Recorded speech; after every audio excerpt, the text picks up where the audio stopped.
Dimanche, 15 h. Les pompiers de Toulouse partent en urgence sur une intervention d'envergure qui mobilise plusieurs véhicules.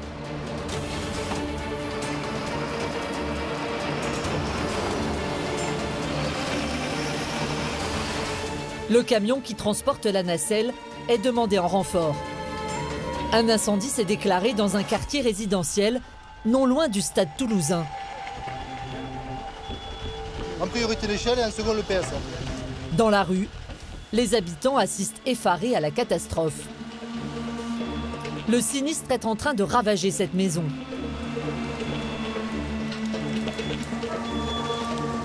Une vingtaine de pompiers est mobilisée pour éteindre le feu. Sur le trottoir d'en face, le propriétaire de la maison assiste impuissant au désastre. C'est la cheminée, vous savez que je mettais du bois dans la cheminée, puis là, ça a dû brûler. Et vous en êtes aperçu comment? Eh bien, j'ai voulu monter au grenier, il y avait de la fumée. Pardon? Ils n'ont pas d'eau. Si, ils ont de l'eau.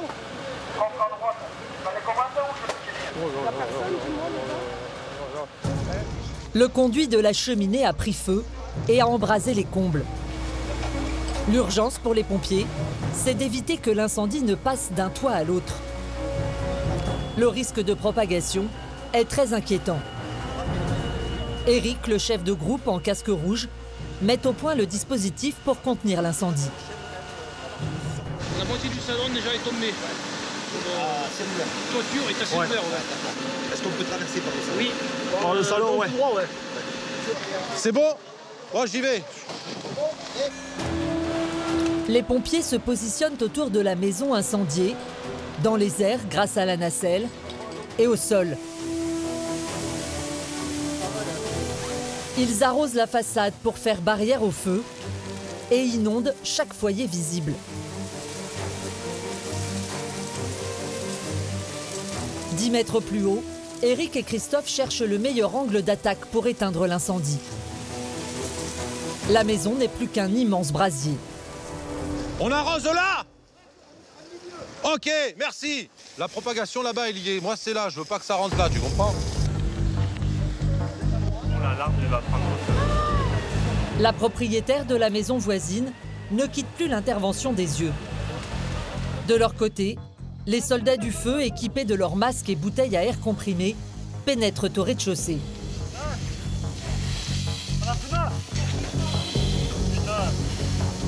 Dans la cuisine, Pierre évacue des cartons et le micro-ondes qui brûle et pourrait provoquer un nouveau départ de feu.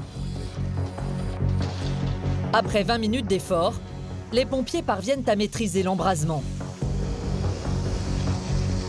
Mais le danger n'est pas encore écarté.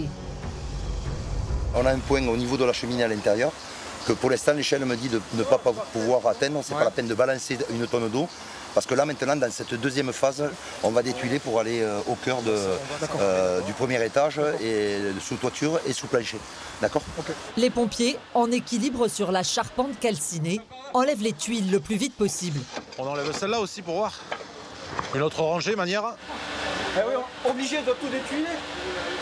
Sinon, ça peut repartir et dans ce cas-là, tout le travail qu'on a fait devient inutile. De la nacelle, Eric supervise le bon déroulement de l'intervention. Donc là où ça risque, c'est là-bas. Là-bas, c'est prêt à s'effondrer. Eric s'inquiète maintenant du risque d'effondrement. Le feu a fragilisé toute la structure de la maison et rend périlleuse la progression des pompiers. Allez, c'est bon, tu peux lâcher. Julien et Pierre décident d'accéder à l'étage pour déblayer les derniers débris inflammables. Putain, mais il y a le stock là, il a fait les étagères et tout, quoi. L'endroit semble sûr. Malgré leur expérience, les pompiers ne mesurent pas toujours les risques qu'ils encourent. Et soudain, les deux pompiers atterrissent un étage plus bas. Ouais, c'est bon. La chute a été brutale. Mais heureusement, plus de peur que de mal pour les soldats du feu. J'ai essayé de me cramponner, mais ça n'a pas tenu. J'ai fermé les yeux. Moi aussi, mais j'ai essayé de prendre une pousse en passant. Il faut prendre un maximum de précautions. Maintenant, quand on est dans ces situations-là, le risque zéro n'existe pas.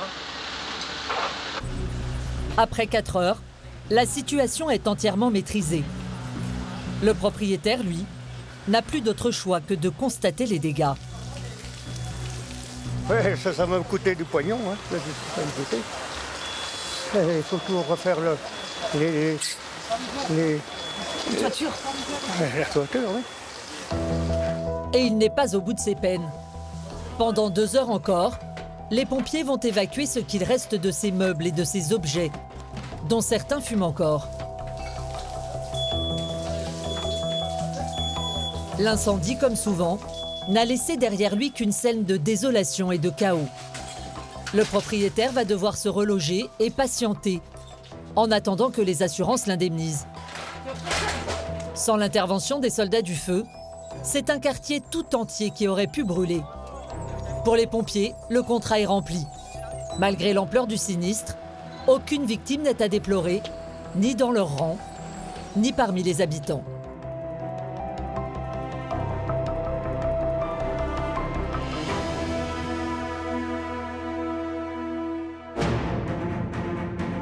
Toulouse, avec plus de 458 000 habitants, celle que l'on surnomme la Ville Rose est la 4e ville de France et aussi l'une des plus jeunes. Une cité étudiante où il fait bon vivre, mais où les soirées sont parfois trop arrosées et où certains quartiers sensibles sont un peu agités. Vous attendez 2 secondes, j'ai les collections montées pour sécuriser quand même. Ouais, ça marche, merci. Pour veiller sur cette population, 4 centres de secours. D'accord. Est-ce que vous avez mal à la tête, vous, madame, là? Pendant 2 mois, nous avons suivi le quotidien de la caserne Jacques Vion. Ici, 154 sapeurs-pompiers professionnels se relaient pour intervenir nuit et jour. Il faut que la police les arrête, sinon nous on ne peut pas travailler. On est bien d'accord, hein? Ils réalisent 12 000 interventions chaque année. Allez, vous venez, monsieur? Chaque jour, dans l'exercice de leur métier, ces pompiers font preuve d'un dévouement sans borne. Pendant plusieurs semaines, nous avons suivi 3 d'entre eux. Christophe s'est engagé chez les pompiers à l'âge de 18 ans. Depuis, il a été confronté à des situations étonnantes. Oh, doucement, jeune homme, doucement, ça sert à rien, là, hein? Cette fois, c'est un blessé par balle qu'il va devoir prendre en charge. À tout hasard, vous savez quelle arme c'était ou pas du tout? 45. Un 45? À 55 ans, Eric, lui, est l'un des piliers de la caserne. Oh là là, d'accord, ok. Malgré ses 27 ans d'expérience, il va être stupéfait par l'accident de voiture qu'il va devoir gérer. Eh putain, t'as vu la tronche de la voiture là? Dans les situations les plus risquées, le GRIMP, groupe de reconnaissance et d'intervention en milieu périlleux, vient les épauler. Attention, je descends.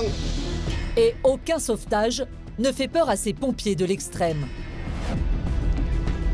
Accident de la route, malaise, sauvetage sur la Garonne. À Toulouse, les pompiers font face à toutes les situations. En moyenne, ils interviennent plus de 30 fois par jour. Il est 1h du matin. Et c'est le branle-bas de combat à la caserne. Les pompiers du GRIMP, le groupe d'intervention en milieu périlleux, sont mobilisés pour la prochaine mission. Spécialiste de l'escalade, cette unité d'élite entre en action, là où les autres ne vont pas, sur les sites les plus difficiles d'accès. Allez, c'est parti. En arrivant sur les lieux, vous vous équipez. Je veux qu'on en quitte une corde de 40 mètres. Romain, 40 mètres. Cyril, le chef de groupe, n'a que très peu d'informations sur la nature de l'intervention. Mais le message est inquiétant et parle de victimes en détresse. C'est des jeunes d'une vingtaine d'années qui sont montés sur une cheminée à moyenne d'une échelle. Et en progressant sur le toit, je ne sais pas trop, ils sont tombés dans un trou. Donc ils présentent des douleurs au niveau du dos. Donc il y a un VSAV, plus le chef de groupe, plus nous qui allons pour voir qu'est-ce qui se passe. Là, à droite. Là.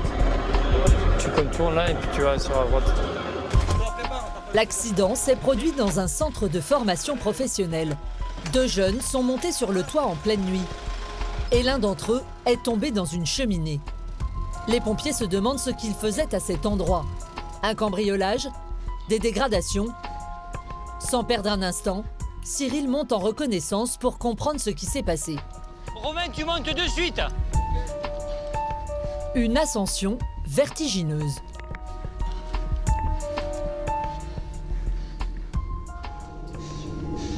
Ils sont tombés de là?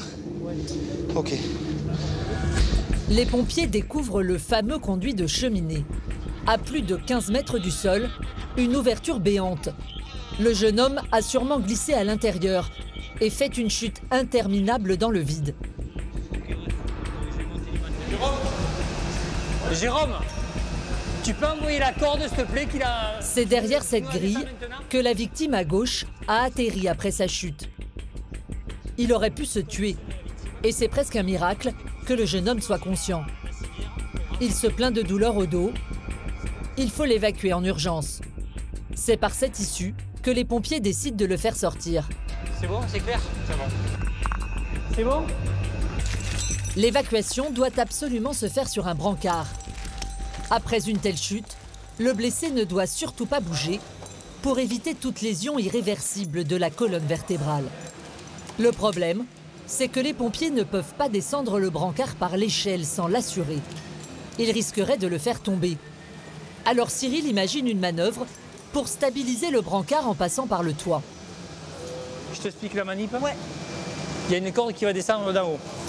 Nous, la civière, elle est ici. Oui. La civière, on va la remonter. Ouais. On conditionne la victime dans la barquette et après, on la dépose juste à côté. La stratégie consiste à arrimer la civière par une corde attachée en haut du toit. Un pompier va donc devoir descendre en rappel jusqu'au blessé dans le conduit de la cheminée. C'est Romain qui se prépare pour cette opération. Il choisit l'échelle comme point fixe pour assurer la civière. Puis, il s'élance dans le conduit. Attention, je descends.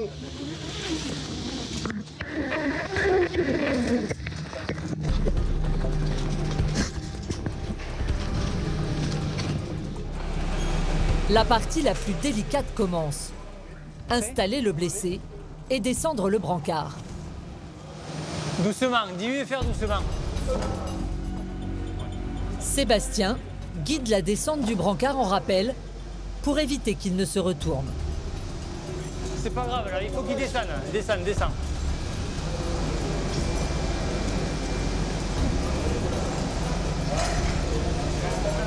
Lâchez, c'est bon. En quelques minutes, le brancard est évacué. Mission accomplie pour les hommes du Grimpe. Le blessé est emmené dans l'ambulance où l'attend son ami qui a appelé les secours. Une fois la pression retombée, les deux garçons semblent réaliser les risques qu'ils ont pris. Qu'est-ce que vous faisiez en haut d'une cheminée? On faisait les enduits comme des ados. On a voulu monter pour voir parce qu'il y avait de la vue. Ah ouais, c'est super vite. Il peut brûler un cierge, là. Si... C'est vrai qu'il avait beaucoup de chance. Ouais. Bon, tu referas pas deux fois, oui. Ouais, tous les deux même. Ça, c'est sûr. Ça devait vous refroidir. Ah ouais. En plus, on a mis à l'escalade. Ouais. Bon, ben ouais, vous avez une bonne approche, là. Ah, ils avaient le matos, ça. Ouais, là, ils sont équipés. Là. Ils sont forts, hein. Le jeune homme s'en tire avec quelques blessures légères. Reste à savoir si cette grosse frayeur sera suffisante pour freiner les ardeurs des deux apprentis aventuriers et leur faire passer le goût du risque et des sensations fortes. À Toulouse, la nuit, l'ambiance est parfois tendue, surtout dans les quelques quartiers populaires qui jouxtent le centre-ville. Il est 5h30 du matin. C'est dans l'une de ces cités que sont appelés Christophe et ses collègues. Ils ont demandé le soutien de la police. Je pars sur l'arme à feu là. Tu as quoi comme force de l'ordre sur place? Tu peux y aller tranquille, la police va arriver vite. Ouais, ok. Ça marche. Bon, on va voir ça. Christophe, pompier depuis 18 ans, sait que dans ces quartiers, la mission qui l'attend peut être particulièrement dangereuse. Surtout qu'il est appelé pour secourir un homme blessé par balle. Il y a toujours un risque de se retrouver au beau milieu d'une fusillade. T'as trouvé le 17? Vous attendez 2 secondes, j'ai les collections montées pour sécuriser quand même. Ouais, ça marche. Les pompiers attendent le feu vert de la police. Allez, on prend juste le sac. Nous, on a... Ouais, c'est bon? Allez, c'est bon, on peut y aller. Comme on ne sait pas en fait s'il y a l'agresseur sur place ou pas, donc on sécurise les lieux avant d'intervenir. La voie est libre. Aucune trace d'un homme armé. Les pompiers peuvent se rendre chez la victime pour lui porter secours. Bonjour. Alors, ça c'est beaucoup ? Oui. Dans une chambre, un homme d'une trentaine d'années est allongé par terre. En sortant de boîte de nuit, il a reçu une balle dans la cuisse et s'est réfugié ici, dans l'appartement d'une amie. À tout hasard, vous savez quelle arme c'était ou pas du tout? À tout hasard, hein, pour savoir un peu la taille de la balle, quoi. 45. Un 45? Le blessé connaît exactement le calibre de la balle qui l'a touché. Cela peut paraître surprenant, mais l'homme sait de quoi il parle, et pour cause. Il est déjà connu des services de police pour trafic de drogue. Il a sûrement été victime d'un règlement de compte. Et ses douleurs sont insupportables. Un pansement, s'il te plaît. T'as monsieur? Monsieur? Monsieur? Mais toi, vous êtes évanoui? Ouais, je pense qu'il est tombé derrière. Ah. Tapez-le à la tête. Allez. Bouge. Vas-y. Ah, yeah, ça revient. C'est normal. Ah oui, ça pique. Ah, bon, par contre, elle est sortie, monsieur. Ça va mieux, monsieur?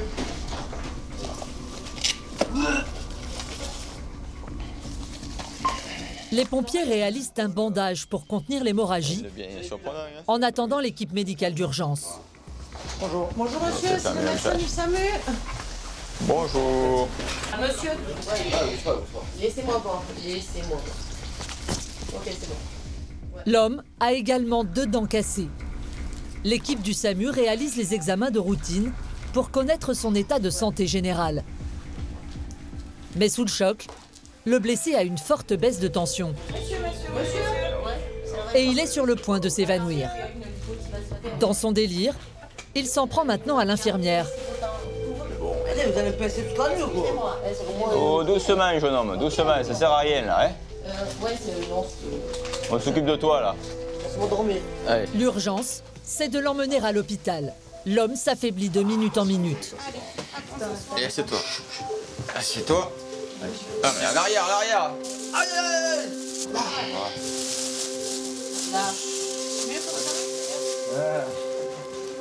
Le blessé est évacué vers les urgences les plus proches.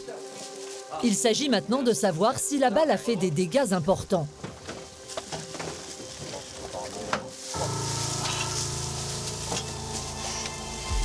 Les pompiers sont restés plus d'1 heure au chevet du blessé.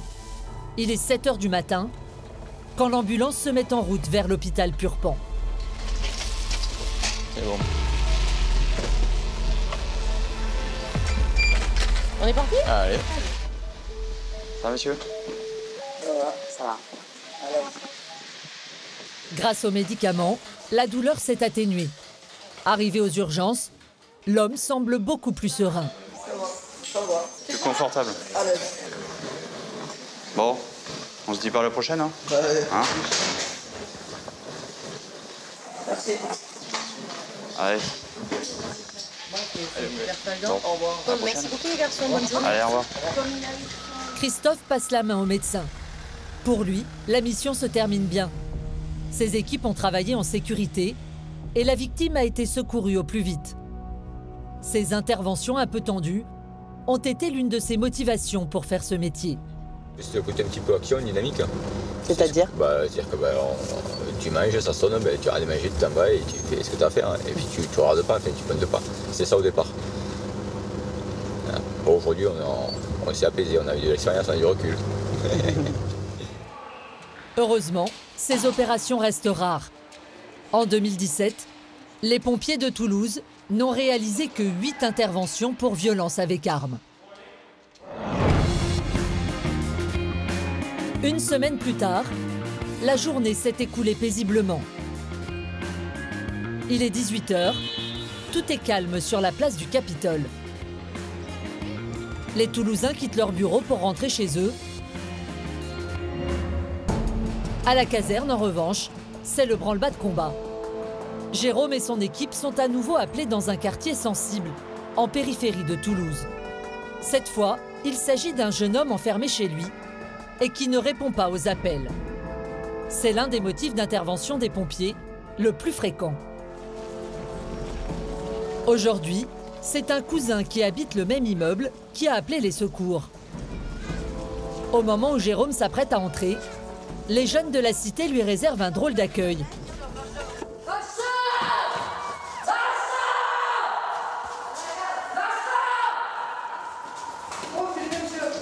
Hein?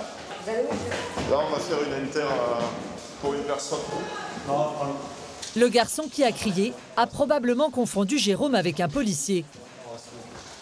C'est un guetteur, un chouf dans le jargon des cités, chargé de prévenir en cas d'arrivée des forces de l'ordre pour protéger les petits trafiquants. C'est les pompiers! Jérôme tambourine à la porte, mais personne ne répond. Je sais pas parler français. Tu peux lui parler là, s'il te plaît? C'est une personne âgée? Oui. C'est un papy? Non, c'est mon cousin. C'est un jeune? Oui. Il a quel âge? Non, il avait 7 ans. Et il a appelé, c'est vous qui l'a appelé? Qu'est-ce qui se passe exactement? Je sais pas ce qui se passe. Parce que c'est lui qui a la clé. Il a un balcon? Oui, il est de ce côté-là. Je monte au-dessus. Ouais, on va voir. On va passer en fait par l'appartement du dessus. Alors, on va utiliser un système de cordes et pour pouvoir descendre une personne qui vient nous ouvrir et vérifier à l'intérieur s'il y a la présence ou pas de la victime ou si tout simplement il n'y a personne. Donc en fait on fait ce qu'on appelle une levée de doute tout simplement. Les pompiers doivent s'assurer que la personne à l'intérieur n'est pas en détresse. Ils vont devoir passer par l'appartement du dessus. Là, l'accès au balcon, l'appartement est juste en dessous. Voilà. Tu veux un coup de main? C'est bon? Les pompiers repèrent les lieux pour décider de leur mode opératoire. C'est Sébastien qui va descendre en rappel. La façon dont est implanté le bâtiment en fait nous permet pas d'y rentrer avec l'échelle en sécurité. Il faut qu'on utilise autre chose et c'est le moyen en fait qui nous permet d'intervenir à chaque fois. Sécurité, sécurité, sécurité. Donc on prend tous les moyens nécessaires pour pas prendre de risques, pour pas que mon collègue il chute. Comme nous allons être quand même à une hauteur de 6 étages, donc ça fait à peu près 18 mètres. C'est une prise de risque en fait. Christophe, bien calé au sol, va assurer Sébastien pendant sa progression. Voilà, parfait. Moi je suis prêt, c'est quand tu veux. Le pompier enjambe le balcon, sans l'ombre d'une hésitation. Il est 18 mètres au-dessus du sol. C'est bon. Mets en opposition, attention s'il te plaît. C'est bon? Ouais. Lâche les mains. C'est bon. Mou. Ouais. Mou. Mou. Mou. Mou. Vas-y encore. Ok. Mou, il en faut. Mou. Du mou, du mou, du mou, du mou, du mou. Du mou. Seb, c'est bon? Y'a quelqu'un? Sébastien pénètre dans l'appartement par une fenêtre. Il se met en quête de la victime. Il pousse les portes au hasard. L'appartement est quasiment vide. Et soudain, derrière l'une d'entre elles... Ah et voilà, faut répondre monsieur. Vous restez là, bougez pas, j'arrive. D'accord? L'homme est tranquillement allongé sur son canapé. Est-il alcoolisé? A-t-il pris de la drogue? Avant d'éclaircir la situation, Sébastien ouvre la porte à ses collègues. C'est bon. Il est là-bas. Il est au fond.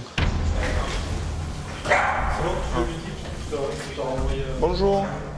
Qu'est-ce qui vous arrive? Vous ne nous avez pas entendu taper? Vous avez pris des médicaments? Non. Alcool? Non. Pourquoi vous n'avez pas entendu? Vous dormiez? Jérôme tente d'en savoir plus. Mais le dialogue est compliqué entre les pompiers et le jeune homme. Ouais, va me chercher la famille parce que ça va être compliqué sinon. What's happened? What do you do? Why you don't respond when I Knock on the door. parfois un peu compliqué quand les personnes ne parlent pas français et qu'on ne parle pas très bien anglais. On s'adapte. Il va bien, il a envie d'aller à l'hôpital. Je suis toujours à l'hôpital. Non, vous allez vous occuper de lui? Oui. Oui? Oui. Ok. Il prend pas de médicaments, il n'a pas de maladie particulière? Non. Les pompiers mesurent les constantes du jeune homme pour s'assurer qu'il va bien. S'est-il simplement endormi ou a-t-il quelque chose à cacher? La mission des pompiers s'arrête là. Cette fois, ils ont déployé les grands moyens pour rien. Mais Jérôme prend les choses avec philosophie. Vu que l'appartement est grand, est-ce qu'il nous a entendus, est-ce qu'il dormait, on peut tout imaginer et tout suspecter, mais bon, après, on ne sait jamais trop ce qui se passe à l'intérieur. Donc on prend toutes des mesures en fait un peu compliquées, pour des fois pas grand-chose. Si jamais les gens nous entendaient, ce serait plus simple. La vie n'est pas si simple que ça. Pour les pompiers, il est difficile d'évaluer le caractère d'urgence d'une situation sur un simple appel téléphonique. Mais pour Jérôme et ses collègues, le doute n'est jamais permis. Et il vaut toujours mieux vérifier. On arrive aussi avec des chaussons dans l'intimité des gens et c'est vrai qu'on essaye d'être à l'écoute et au contact des gens sans forcément être trop intrusif vis-à-vis de leur vie. On essaye d'être le plus discret possible et que tout se passe bien pour eux et pour nous aussi. Des missions de vérification comme celle-ci, les pompiers de Toulouse en effectuent plus d'une dizaine par mois.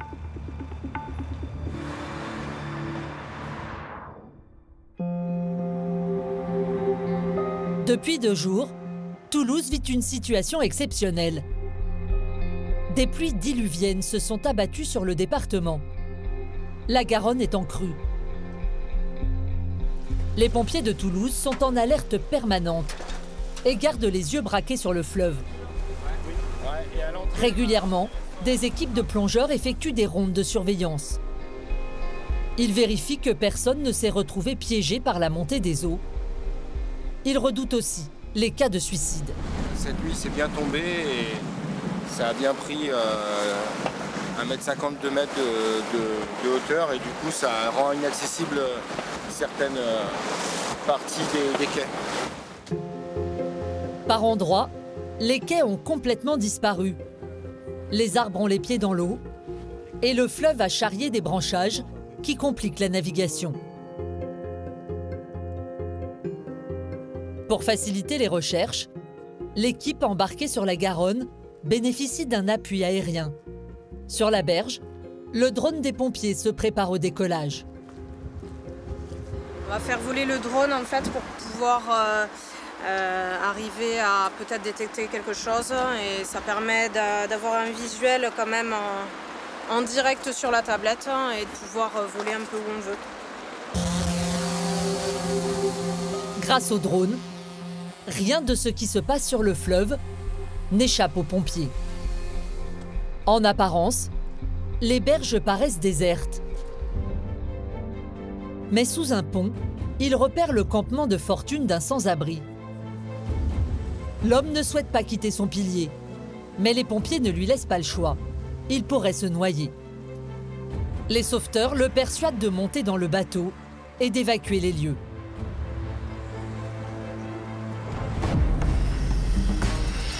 Le cœur de métier de pompier, ce sont les incendies.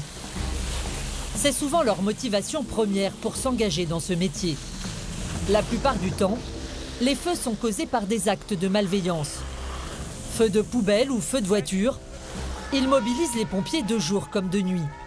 Quant aux victimes, il ne leur reste bien souvent que leurs yeux pour pleurer. Ma voiture est brûlée. Et les vieilles voitures en plus. À Toulouse, plus d'une intervention sur 10 concerne un incendie. Et les pompiers sont un peu démunis devant ce phénomène. Oui, là, l'emplacement, là, c'est un peu le coin pour brûler les voitures dans le quartier. On y vient régulièrement. Mais les feux ne sont pas toujours le fruit d'actes criminels. Une simple négligence peut parfois tourner à la catastrophe. 5h30 du matin. C'est à nouveau un incendie qui attend Guillaume et ses collègues. Mais cette fois, des vies humaines sont en jeu. Le feu a pris en pleine nuit dans une résidence en banlieue de Toulouse. Les pompiers du centre de secours voisin ont fait appel à la caserne Vion pour leur prêter main forte. Je vais aller voir quand même à l'intérieur, d'accord? Casque rouge sur la tête, le chef de groupe assigne les missions à chacun. Le feu s'est déclenché dans un appartement situé au rez-de-chaussée. Moi j'ai 2 binômes, ils sont à l'intérieur, ils éteignent le feu. C'est bien enfumé ou... C'est pas trop enfumé, mais tu fais quand même recours partout. Et il y a quoi qui brûle exactement? C'est la cuisine. C'est la cuisine, ok. Allez, on est parti pour feu de cuisine. Donc là, je ne sais pas ce qu'il y a exactement, mais c'est enfumé. Donc on va envoyer 2 binômes dans les étages faire des reconnaissances. La plupart des résidents a déjà été évacués en plein milieu de la nuit. Mais les pompiers doivent s'assurer qu'il ne reste plus personne à l'intérieur. Bonjour. Les pompiers fouillent les moindres recoins de l'immeuble, y compris les caves, à la recherche d'éventuelles victimes. Qu'est-ce que vous regardez Déjà, on voit s'il n'y a pas de fumée ni rien. Et puis apparemment, il y a une notion de cri au départ. Donc on vérifie qu'il n'y ait personne. Vu qu'il n'y a personne dans l'appartement, on fait le cube, quoi, dessus, dessous, à droite, à gauche, devant, derrière. Voilà, c'est le classique de la reco. Bon, apparemment, il n'y a personne dans les caves. Au rez-de-chaussée, l'atmosphère est irrespirable. Une épaisse fumée noire monte dans les étages. Allez, vous venez, monsieur? C'est là que les pompiers tombent sur l'un des habitants qui n'a pas encore quitté les lieux, tétanisé par la peur et qui risque l'asphyxie. Après avoir évacué tous les habitants, les pompiers font une dernière vérification dans l'appartement où le feu s'est déclaré. Il est entièrement calciné. Le locataire s'est endormi en laissant une casserole sur la cuisinière. Par chance, l'homme a eu le temps de sortir avant que son appartement ne s'embrase complètement. Tous les locataires sont sortis sains et saufs de l'immeuble. Pourtant, Guillaume retourne dans l'un des appartements.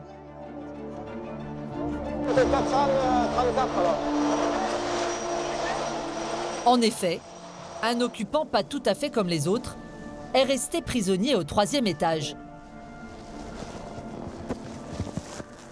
Il se cache. Lapinou. Oui. Lapinou. Il va bien, le Lapinou, il m'a fait sourire. Il m'a fait un clin d'œil même. Je ramène les clés à la dame, le lapin va bien, hein, rassurez-vous, le lapin va bien. Ouais. Ouais. Le lapin va bien, vous pouvez la rassurer. Merci, c'est gentil. Hein. C'est sur cette bonne nouvelle que tous les habitants vont enfin pouvoir rentrer chez eux. Les pompiers vont encore passer 2 heures à évacuer et arroser les derniers débris pour éviter un nouveau départ de feu.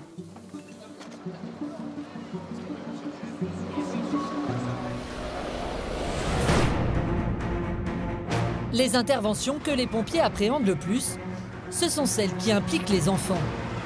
J'ai regardé, j'ai attendu 3 secondes. Après, je me suis dit, il n'y a rien. Après, j'ai traversé. Après, on a eu la voiture. Ils ont moins conscience du danger et sont souvent les victimes d'accidents de la vie courante. Coupures, chutes, ingestion, foulures. La liste des interventions est longue. Je savais pas que le truc rose pouvait s'ouvrir là où il y a la petite bille. Et du coup, je l'avais mise dans la bouche, mais je ne pouvais pas savoir que ça allait s'avaler. Heureusement, la plupart se terminent bien. Parfois même par un gros câlin. Ce matin, justement, une équipe de pompiers est appelée sur un accident de la voie publique. Et la victime est un enfant de 12 ans. En allant à l'école, Jules est tombé de vélo. En le voyant par terre, la maman d'une de ses copines de classe s'est arrêtée pour lui porter secours. L'enfant est choqué, il a mal et il pleure. Oui. Alors, tu es tombé en vélo, c'est ça? J'ai tombé en vélo. Tu te plains de quoi? Surtout la cheville. Quand je touche, tu as mal? Oui. Est-ce que tu peux appuyer sur ma main avec tes orteils? Ah voilà, pousse. Est-ce que tu as mal? Un petit peu. Tu peux? Allez. Franck et Ludovic doivent examiner la cheville. Mais le plus important, c'est de rassurer l'enfant. On va te mettre une attelle. On va te mettre au chaud. D'accord? Il faut pas que tu t'inquiètes. Ça marche? Jules s'est probablement cassé ou foulé la cheville. Tu veux, il dit si t'as mal, hein? Les pompiers lui mettent une attelle avant de l'emmener à l'hôpital, passer des radios de contrôle. On va se mettre assis. D'accord? Tu vas prendre la main. Super. Voilà. Moi, je m'occupe de ta jambe. Allez.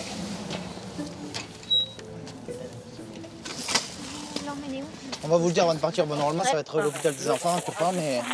Ouais. C'est la première fois que tu m'en as un gamin? 3 fois. Mais tu prends, mais t'as un alors. Dans l'ambulance, Jules s'est calmé. Il raconte qu'après sa chute de vélo, les passants ont mis du temps à lui venir en aide. Il y a 2 voitures qui sont passées devant, elles se sont même pas arrêtées jusqu'à qu'il y ait un monsieur qui s'est arrêté, il a pris son téléphone, il a appelé les pompiers. Il semble enfin remis de ses émotions. Mais au moment de parler à sa maman au téléphone... Je vais vous le passer, comme ça vous serez rassurés. Voilà. Allô, maman? Le petit garçon craque. Eh ben, ça va aller. D'accord. C'est bon? Allô? Tu me regardes s'il te plaît, je vais regarder juste tes yeux. Pendant que Franck examine le garçon, Ludovic cherche dans son agenda les informations dont il a besoin pour remplir son dossier. Mais au lieu d'y noter ses coordonnées, l'enfant y a écrit des blagues. Tu vois là? Non mais, oui. Ça c'est pas grave. Mais tu vois, nous, si un jour, tu vois, tu te fais plus mal, quand tu marques ça, on peut pas savoir ni ta date de naissance, ni ton adresse. Par contre, c'est pas moi qui l'ai marqué, Non. ça, on peut pas. Ouais, mais je suis d'accord, mais tu vois ça après, parce que nous après on en a besoin, tu vois. Il y a marqué que son nom et prénom, et après il y a quelques petites bêtises marquées. Je peux pas savoir forcément les éléments dont j'ai besoin. Le jeune garçon donne sa date de naissance et son adresse, puis il est transporté à l'hôpital. Aujourd'hui, la situation est sans gravité. Mais les pompiers sont parfois confrontés à des interventions sur des enfants bien plus dramatiques et beaucoup plus difficiles à gérer pour eux. Enfin, pour moi, c'est compliqué. Je sais que ça m'est déjà arrivé de faire une intervention sur un bébé de 3 mois qui est décédé et ça a été très dur. Ça a été très dur. On l'a massé, ça a fait un rapprochement avec un enfant que j'avais qui avait 18 mois déjà, mais ça a été très dur. On est tous pères, donc pour la plupart, donc on fait des rapprochements avec les nôtres. Mais bon, après, quand il n'y a pas grand-chose, comme là, ça se gère bien. En général, ça se gère bien. Jules sera rejoint à l'hôpital par sa maman. Les radios détermineront l'état de sa cheville. Vendredi, 17 h. Le week-end commence tranquillement dans la ville rose. Les étudiants font relâche. Dans le centre, les terrasses de café se remplissent. Mais les soirées trop arrosées peuvent parfois mal tourner. À la caserne, une équipe vient d'être mobilisée. Ce soir, c'est Eric, pompier depuis 27 ans, qui est de garde. Alors on part sur un AVP avec 2 VL en cause et un blessé léger apparemment. Ah ben voilà. L'accident de voiture s'est déroulé en plein centre-ville. Contrairement aux informations reçues, il n'y a qu'un seul véhicule impliqué. Mais la voiture est dans un état impressionnant. Voilà, d'accord, ok. Le véhicule est totalement détruit. Vitesse excessive, perte de contrôle. Il a fini sa course dans un poteau de signalisation. Eh putain, t'as vu la tronche de la voiture là? Le conducteur, comme par miracle, s'en est sorti sain et sauf. Il a même pu s'extraire seul de la voiture. Qu'est-ce qui est arrivé alors? Ah oui, d'accord. T'étais seul à la voiture ou pas? Oui. D'accord. Il a mal nulle part. Non, nulle part. Ok. Voilà. On va aller dans le camion là vite fait. Pas de soucis. Allez, viens. Allez, nous, viens. L'avenir lui dira, mais je pense aussi. Ouais. L'homme a le menton en sang, mais il n'a rien de cassé, alors que le choc a été très violent. Un témoin de l'accident n'en revient toujours pas. Il a grillé le feu, il a pris Il s'est fait flasher malheureusement. Il venait très vite. Ouais. Et il a tapé le terre-plein, ça a décalé la voiture. Il a fait capoter, mais grâce à l'arbre, ça l'a stoppé net en fait. Vu la vitesse auquel il est venu, je me suis dit, lui, il va peut-être pas s'en sortir, parce que le choc était très violent. Je crois qu'il va pouvoir aller porter un siège à Lourdes. Dans le véhicule, les pompiers lui administrent les premiers soins, mais le jeune homme leur donne du fil à retordre. D'accord? Les gars, je vais mourir et vous êtes ça, vous me faites. Non, vous n'allez pas mourir. Non, vous n'allez pas mourir. Le blessé ne semble pas dans son état normal.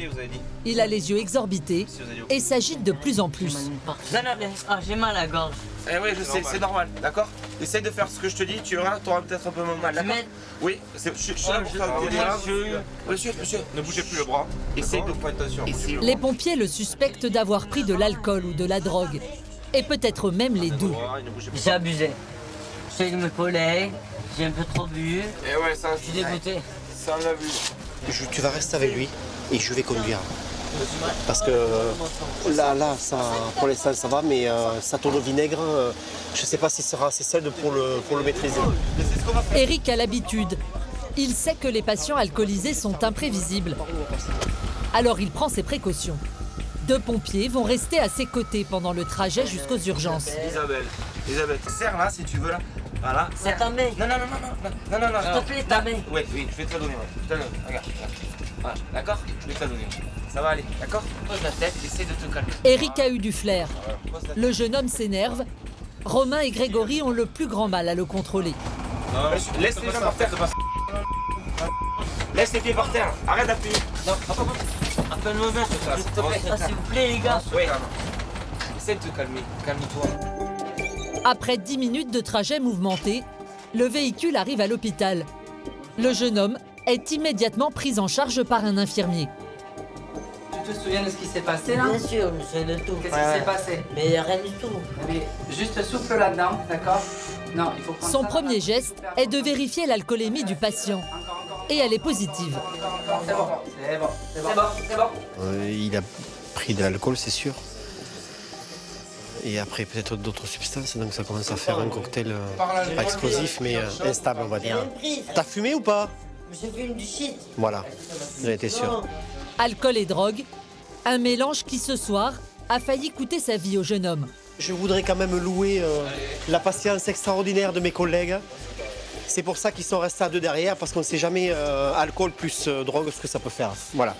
On est prêt pour repartir. En 2017, l'alcool a été responsable d'un tiers des accidents mortels de la route.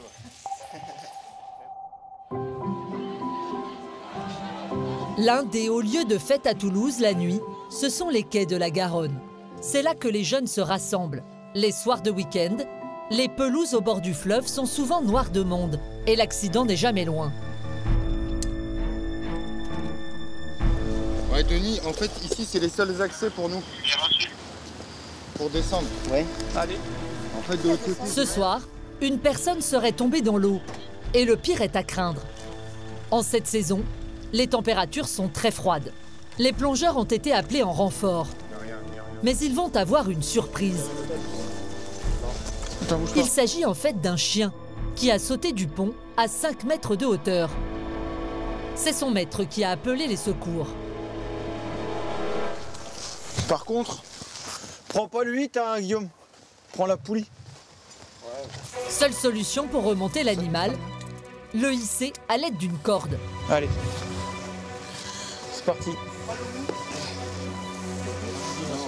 Et voici Maya, le berger belge, la victime du jour, qui n'a pas l'air de comprendre ce qui lui arrive. Bouge pas. Attends. Vas-y, faut la prendre là. On va le descendre comme ça. Maya se promenait avec son maître au moment de l'accident. Venez, monsieur. C'est vous le maître, là? Lâche. Comment il s'appelle? Inaya. J'imagine que vous avez eu peur pour votre chien? Plutôt, oui. Qu'est-ce qui s'est passé en fait? Comment il est tombé? Elle a sauté d'elle-même. Je pense qu'elle a entendu un bruit ou qu'elle a vu quelque chose. Maya l'intrépide a en fait sauté au-dessus du parapet. Elle a visiblement mal aux pattes, ce qui se comprend après pareille chute. Elle va trouver sa position en fait. Voilà, super. Voilà. Allez, ça c'est à toi. Direction les urgences vétérinaires pour soigner la jeune chienne et lui faire oublier sa mésaventure. Il faut une attelle. Allez. C'est un Guillaume fatigué, mais heureux d'avoir sauvé Maya, qui rentre à la caserne après 24 heures de garde. Guillaume, alors chez les pompiers, on sauve toutes les vies en fait, possibles, inimaginables. Toutes les vies, les animaux en font partie. Donc on l'a remonté, là le propriétaire l'amène à l'école vétérinaire pour le faire soigner. Voilà, on a fait notre boulot. Au propriétaire de faire le sien maintenant et au veto derrière. C'est un autre binôme qui va prendre le relais. Et il ne devrait pas tarder à monter lui aussi dans un véhicule d'intervention. Les pompiers de la caserne Vion sortent au rythme effréné d'une mission, toutes les 45 minutes. Le soir même, il est 21h. Un nouvel appel réclame les pompiers en renfort incendie pour une intervention sur le périphérique.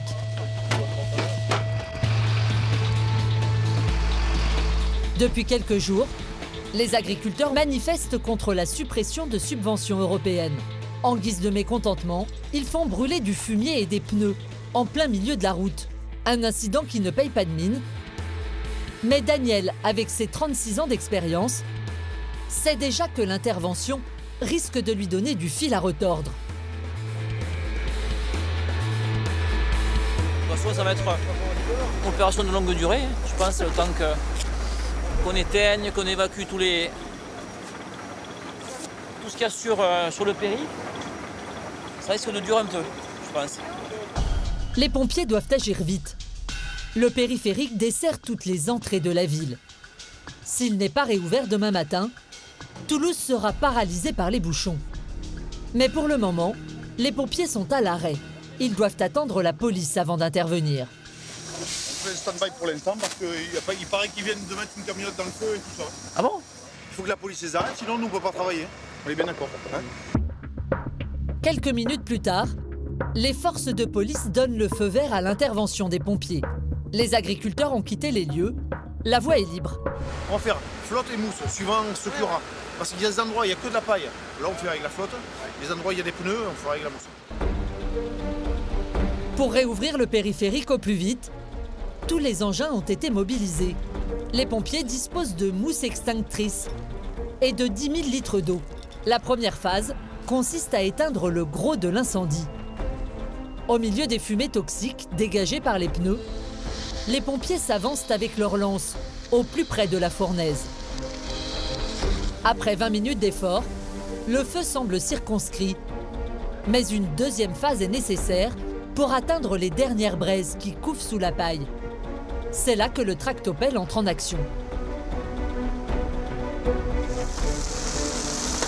Tu vois, dessous, tu vois, en surface, tu vois rien et dessous, il y a encore des flammes. Au fur et à mesure qu'ils grattent, nous on éteint et quand on voit que c'est bien mouillé et qu'il n'y a plus aucun risque, et bien après ils vont venir une benne, ils chargent tout ça et voilà. Après une intervention qui a duré près de 2 heures, il ne reste plus une braise. Les engins de la voirie prennent le relais pour dégager ce qu'il reste de paille et de pneus brûlés. Patrick? Ouais? Je pense que c'est bon. Ouais, t'as pas besoin de nous? Bon, bah écoute ça. On va arrêter là? Ouais, oui, là c'est quelle heure? Hein? Il est 23h46. Ah, ça c'est tôt. Mais tout va bien. Bon, ben voilà. On a toute la nuit devant nous. Une petite promenade sur l'autoroute. Voilà. Mais il est arrivé bien d'autres choses sur ce périphérique. Il y a eu des animaux qui se sont échappés d'un camion, il y avait des veaux partout sur le périph'. Voilà. On en fait plein des choses chez les pompiers. Grâce à l'intervention des pompiers, le périphérique est rendu à ses usagers en un temps record. Demain matin, quand les Toulousains partiront au travail, il ne restera plus aucune trace de l'incendie, qui a pourtant mobilisé une dizaine de sauveteurs pendant plusieurs heures.